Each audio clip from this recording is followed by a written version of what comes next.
Just to walk through my door restoration project here on my 92 LX. There's been a lot of work done, a lot of new parts, a lot of stuff came in. But basically for this door, took it all apart, cleaned it as best I could, vacuumed the inside. The vapor barrier is here so you can't really see down because I just taped it and put the silicone, black silicone here to seal it. But basically inside the door, behind here, I used a Dynamat that I found on Amazon and did the entire inside of the door. It's a little bit of work, but if you cut the pieces and take your time, you can actually get the entire surface done on the inside.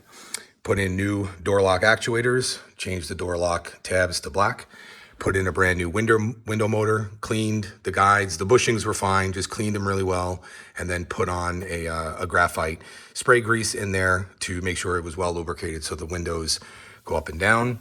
Ended up putting in kicker speakers. Ran actually a wire up that I spliced.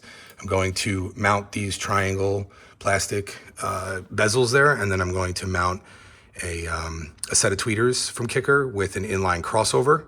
So this way we get a little bit more of the high notes there inside the car, because we all know that these speakers, you know, even if you have an amp to them like I have the Kicker key amp, we know that even with that, you know, it can be hard to hear the highs. So why not just add a tweeter in there, especially if it has an inline crossover. In terms of the switches, got a new unlock or lock or door actuator switch. I'm currently waiting on new window switches to come in. And then vapor barrier is on. When that dries, we put down the thicker sound deadener with spray glue, and that came from LMR. And then I had the door cards rewrapped with leather, all brand new tabs, and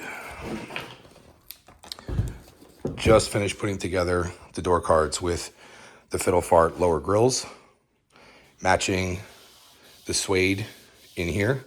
That's going to match the suede inside the Corbeau seats. And then over here we have all the new trim pieces. So bezels for the handles. These are the triangles, right? New panels, new plugs, new screws. And then here I assembled the tabs. We have all new door handles and armrests, chrome trim. So the doors will be completely brand new when they're all done. So I'll show you when it's done.